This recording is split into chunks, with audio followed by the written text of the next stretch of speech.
देखिए, जिस प्रकार से भारत सरकार ने भारत की जो तीनों सैन्य बल है उनकी बात को स्वीकारते हुए और फीडबैक को स्वीकारते हुए लगातार, चाहे वो अपर एज लिमिट में रिलैक्सेशन की बात हो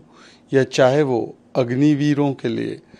जिस प्रकार से 10% CAPF में, सेंट्रल आर्म्ड पुलिस फोर्सेस में, या 10% रिजर्वेशन डिफेंस मिनिस्ट्री के अंदर या उनके PSUs के लिए उनको दिया गया है, या आप देख सकते हैं कि किस प्रकार से कई सारे स्टेट गवर्नमेंट्स ने उनकी स्टेट पुलिस में भी प्राथमिकता दी जाएगी अग्निवीरों को, ये घोषणा की है। तो मुझे लगता है कि 25% तो पहले ही आर्मी में अब्जॉर्ब कर लिए जाएंगे और जो बाकी के लोग भी निकलेंगे जिनके पास हाथ में एक बड़ा कॉर्पस भी होगा, उनके पास एक सर्टिफिकेट भी होगा, उनके पास एक स्किल भी होगी, उनके पास अनुशासन और देश सेवा करने का भाव भी होगा और उनके पास ये सारी जो अपॉर्चुनिटीज़ अवेलेबल होंगी, मुझे लगता है कि इससे अग्निवीरों के लिए लगातार किस प्रकार से सरकार सोच रही है और युवाओं के लिए सोचती है, ये इसका एक प्रमाण है। देखिए, जिन लोगों ने 60 वर्षों तक पूरे डिफेंस महकमे को स्कैम पथ पर रखा, चाहे वो आदर्श घोटाला हो, बोफोर्स घोटाला हो, चॉपर घोटाला हो, स्कॉर्पियन घोटाला हो, इस प्रकार से केवल और केवल स्कैम पथ पर रखने वाले लोग आज अग्निपथ पर सियासत कर रहे हैं। और वो सियासत इस प्रकार से कर रहे हैं कि हाथ में तो उनके तिरंगा ज़रूर है पर मन में दंगा है। और ये मन में दंगा लेकर जो लोग खड़े हैं, आज जो सेना की बात कर रहे हैं, वो वही लोग हैं जिन्होंने सेना के सर्जिकल स्ट्राइक पर सवाल उठाए, जिन्होंने बालाकोट एयर स्ट्राइक पर सवाल उठाए, पुलवामा का दोष भारत पर डालने का प्रयास किया, जिस प्रकार से आर्मी चीफ को सड़क का गुंडा कहकर पाकिस्तान के सेना प्रमुख को सोना मुंडा कहकर गले लगाने का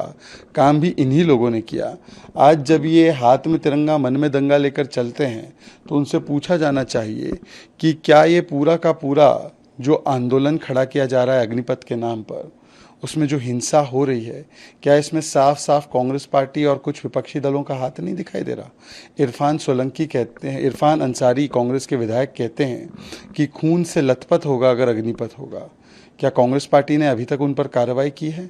इससे पहले शेख हुसैन ने आगजनी की बात की थी, उन पर भी कोई कार्रवाई नहीं। इरफान अंसारी कह रहे खून से लथपथ होगा। एक तरफ महात्मा गांधी के सत्याग्रह की बात करते हैं चिदम्बरम जी, दूसरी ओर ऐसे नेताओं पर कोई कार्रवाई नहीं करते। आपने देखा होगा कि अभी यूपी पुलिस ने जो गिरफ्तारियां की है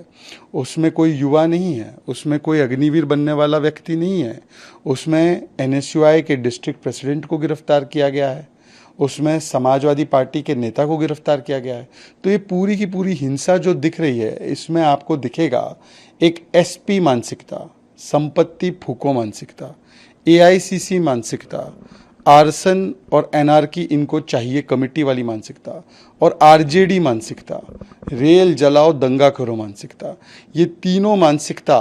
इस हिंसा के पीछे है। ये हिंसा सहयोग नहीं प्रयोग है, ये सुनियोजित है, ये स्पॉन्टेनियस नहीं स्पॉन्सर्ड है, ये ऑर्गेनिक नहीं ऑर्गेनाइज्ड है। आज इस हिंसा के पीछे कौन सी ताकतों का हाथ है वो खुलकर निकल कर आ रहा है। जी सर, महाराष्ट्र